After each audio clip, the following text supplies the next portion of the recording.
Vote पाने की ऐसी दौड़ मची कि गाली देने की होड़ मच चुकी।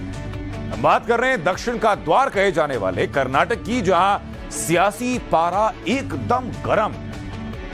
कर्नाटक की लड़ाई में कांग्रेस की गलत बयानी का दौर भी जारी।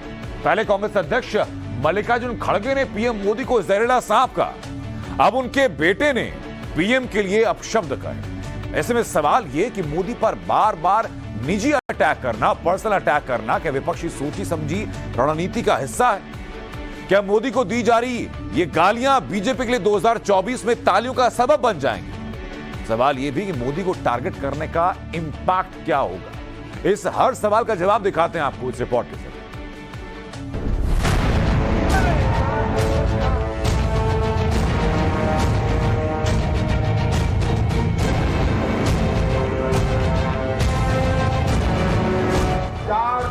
मुस्लिम रिजर्वेशन 4% मुस्लिम रिजर्वेशन खत्म करना, ओबीसी, लिंगायत, और एससी का रिजर्वेशन बढ़ाया है। अगर कांग्रेस पार्टी आई तो सारा रिजर्वेशन लेकर फिर से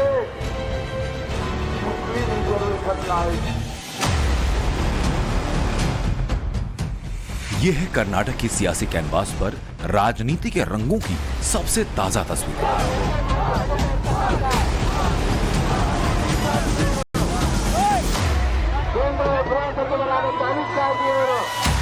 चुनावी अखाड़ा सजा है, रैलियों का शोर है, रोड शो का जोर है, वादों की बहार है और प्रचार बेहद धारदार है। 2023 के दूसरे क्वार्टर फाइनल में दांव पर 224 सीटें, जिन पर 10 मई को वोटिंग होनी है। लिहाजा संकल्प दोहराए जा रहे हैं, कर्नाटक के वोटर्स रिझाए जा रहे हैं। बीजेपी ने आज कर्नाटक के लिए अपना संकल्प पत्र पेश किया, जिसे विजन डॉक्यूमेंट प्रजाध्वनि का नाम दिया गया। सबसे पहले उसकी मोटी बातें समझिए। बीजेपी ने कर्नाटक में यूनिफॉर्म सिविल कोड लागू करने का वादा किया। बीपीएल परिवारों को हर साल 3 फ्री गैस सिलेंडर का वादा। बीपीएल परिवार को हर दिन आधा लीटर नंदिनी दूध, हर महीने 5 किलो श्री अन्न राशन किट देने की बात कही गई। बेघरों के लिए 10 लाख मकान, सीनियर सिटीजन्स के लिए हर साल मुफ्त हेल्थ चेकअप का वादा। हमारे को ये इजाजत है और डायरेक्शन है कि हम यूनिफॉर्म सिविल कोड की तरफ बढ़े, तो हम यूनिफॉर्म सिविल कोड की तरफ बढ़ रहे हैं। दूसरी बात, जो आपने सांप्रदायिकता की बात कही, उसका स्पष्ट अर्थ यह है, हम जो जानते हैं और हम मानते हैं, justice to all, appeasement to none. सबका साथ, सबका विकास, सबका विश्वास, सबका प्रयास। सिविल कोड और एनआरसी को लेकर भी वादे किए गए हैं, क्या कहेंगे? 5 साल सरकार थी, उसमें भी झूठ। 5 साल सरकार थी, क्या किया आपने? आपका एजेंडा है, आप जानिए, हम उसमें हस्तक्षेप नहीं करेंगे। हमारा एजेंडा बिल्कुल सीधा है। कर्नाटक के 6.5 करोड़ लोगों को 40% कमीशन की सरकार से मुक्ति दिलवाना।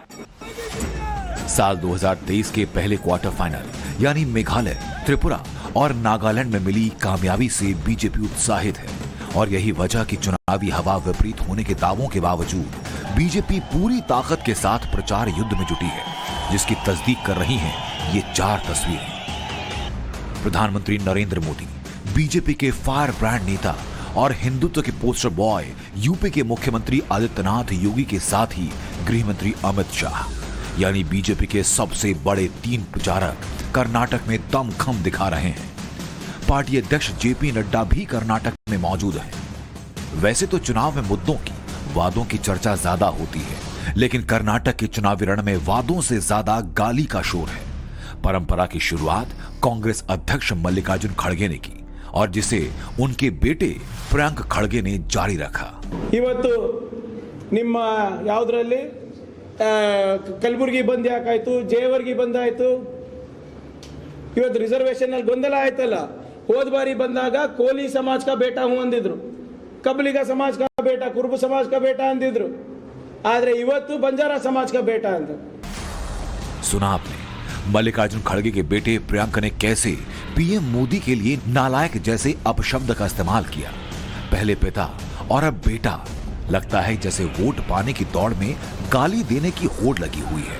सवाल ये, आखिर कांग्रेस पीएम के लिए अपशब्दों का प्रयोग क्यों कर रही है? ऐसी जहरीली जुबान के पीछे क्या कांग्रेस का कोई फिक्स प्लान है? कांग्रेस पार्टी का एक मानसिक दिवालीपन से पार्टी गुजर रही है।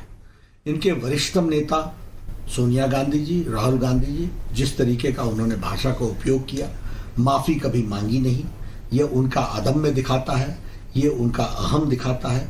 एक तो गलती करना और उसके बाद इस तरीके की भाषा बोलना। और सबसे बड़ी बात यह है कि उनके जो दूसरे नेता हैं वह अपने सीनियर यानी आला कमान को खुश करने के लिए इस तरह की भाषा का ज्यादा से ज्यादा प्रयोग करते हैं। बीजेपी ने पीएम मोदी के बार बार किए जा रहे अपमान को मुद्दा बनाना शुरू कर दिया। हालांकि खड़गे उल्टा कांग्रेस को बदनाम करने का आरोप लगा रहे हैं। बीजेपी आरोप लगा रही है कि नालायक कहा गया सर। अरे वो झूठ है, उन्होंने कंडेम किया। बार बार उसके मुंह में आप एक शब्द डाल के you want to defame Congress. सियासत की इस सांप सीढ़ी में बीजेपी के पास कांग्रेस की हर गाली का हिसाब है, हर गाली का जवाब है। जानकारी के मुताबिक पीएम मोदी के लिए अभी तक 92 बार अपशब्दों का इस्तेमाल किया जा चुका है। अब कांग्रेस की इन्हीं गालियों को बीजेपी तालियों में बदलने के प्लान पर काम कर रही है। योगी, अमित शाह और खुद नरेंद्र मोदी इसे चुनावी हथियार के तौर पर इस्तेमाल कर रहे हैं। खड़गे ने मोदी को जहरीला सांप कहा था, जिसे मोदी ने भगवान शिव से जोड़कर इस बयान को अपने लिए फायदेमंद बना लिया। कांग्रेस का सबसे बड़ा मुद्दा सांप है। सांप के जहर का है। मेरी तुलना ये लोग सांप से कर रहे हैं और जनता से वोट मांग रहे हैं। लेकिन भाइयों बहनों, सांप तो भगवान शंकर के गले की शोभा है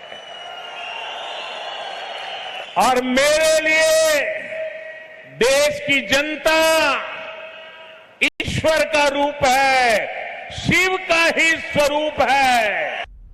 पीएम मोदी ने बीदर में हुई रैली में कांग्रेस पर 91 बार अलग अलग तरह से अपमानित करने का आरोप लगाया। तो कर्नाटक में कांग्रेस के प्रचार की कमान संभाल रही प्रियंका गांधी वाड्रा ने विक्टिम कार्ड खेलने में देर नहीं लगाई। बागलकोट की रैली में प्रियंका ने पीएम मोदी पर अब तक का सबसे करारा वार किया, उन्हें रोने वाला पीएम बता दिया। आज जब मैं करप्शन के खिलाफ लड़ाई लड़ रहा हूं तो सबसे ज्यादा तकलीफ कांग्रेस को हो रही है और इसलिए कांग्रेस की दिनों दिन मुझसे नफरत भी और बढ़ गई है। उन्होंने मुझ पर हमला और बढ़ा दिया है।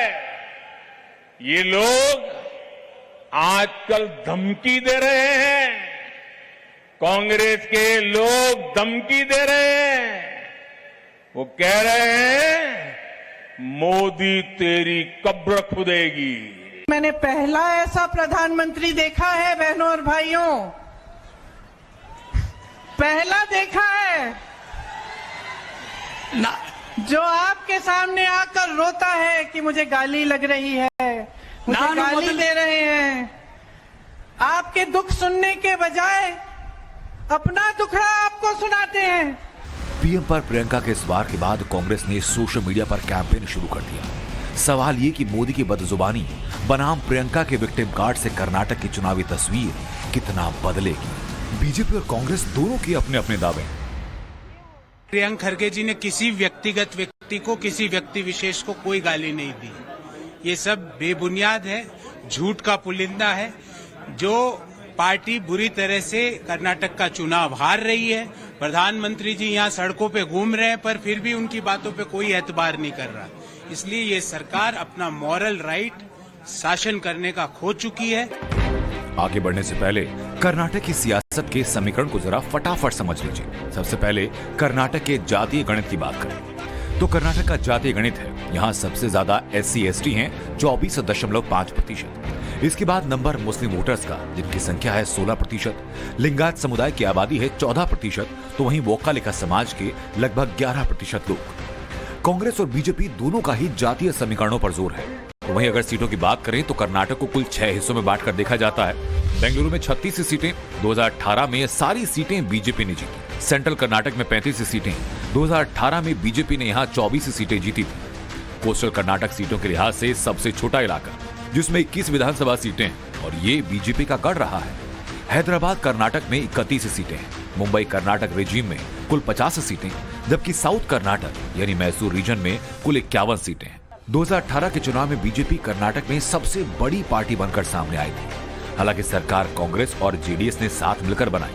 इस बार एक्सपर्ट्स और चुनाव पूर्ण होने वाले तमाम सर्वे फिलहाल कर्नाटक में कांटे की टक्कर का अनुमान लगा रहे हैं। लेकिन मोदी, योगी और शाह जैसे बड़े चेहरों और आक्रामक प्रचार की बदौलत अब बीजेपी इसमें लीड लेने की कोशिश में है। करप्शन पर आर पार की जंग है। कांग्रेस कर्नाटक की सरकार को 40% कमीशन वाले भ्रष्टाचार पर घेर रही थी। अब मोदी ने कांग्रेस के 40% का जवाब 85% से दिया है। सवाल यही कि क्या मोदी का प्रचार कर्नाटक में बीजेपी का बेड़ा पार करेगा? मोदी को जिस तरह से कांग्रेस ने टारगेट किया, उसका चुनाव पर क्या असर होगा? कर्नाटक में कमल खिलेगा या कांग्रेस की जीत का सूखा खत्म होगा? 2024 में होने वाले फाइनल से पहले सत्ता का यह दूसरा क्वार्टर फाइनल है। जो जीतेगा उसके पास मनोवैज्ञानिक बढ़त होगी। Bureau report, times now Bharat.